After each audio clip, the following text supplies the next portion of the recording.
Ipswich for 25 years. My family were here for a very long time. They were one of the first people to come to Ipswich. So there was a bit of a heritage there, and so we came back.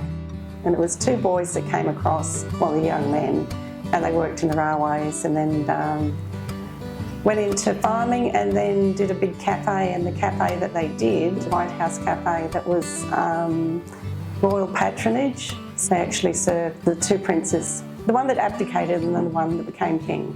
The Whitehouse Cafe was in the main street, and a lot of people used it for weddings. It was really the place to go. It was quite a posh place, but it also had a little patisserie at the front, so you could go and get a milkshake and some cakes and things like that. They did have some markets at the Red Bank ones. That didn't last very long, but that was quite nice because it was all sheltered and you could still use the area. But that's probably the only thing I knew about the woolen mills. I did get more involved with recycling. I saw a program once, a little documentary about clothes that were recycled and they were sent to an African country, and the ones that couldn't sell, they put into landfill, and it ended up, they started piling it on the beach, and they became these tangled webs that went out into the sea that trapped wildlife. And so I was really horrified that seeing how bad landfill was when it comes to fabrics. So I started doing things like making dresses out of old jeans and things like that. First off, I started working with an idea to use a blanket as a coat, because I thought it would tie in as long as I used a woolen blanket. It was wool and it was the woolen mills, but there was no direct connection.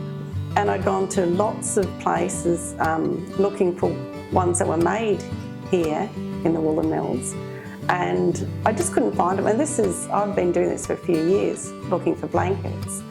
And then one day I was walking my dog and there was this discarded blanket on a football field, and I walked over to it, and honestly looking at me was a sign saying where it's made, at the Morris Mills. Yeah, so you can tell a little bit about the history of it, because it obviously came from the Morris Mills, and then on the back it's got a $5 sign written in a bit of felt pen.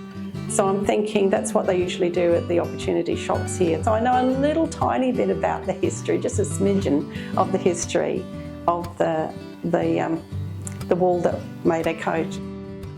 I love the little cape effect here. They can have that up if you want to be a bit warmer. And it's got a drop sleeve, so it's quite nice. I have got another one at home that I wear every winter because it's just so warm. Just got that little cape effect at the back. It's only a small blanket, it's only a single blanket. Usually with a double blanket I can make it like a floor length. And I've noticed people are interested in it, because I did do some of these and sold in the market, and people are coming back to me saying that they want more. And I thought, oh, well, there is an interest. And I think it's an interest in recycling and reusing, but also in having something different, because that way they know that nobody else is wearing a coat like this, doesn't they?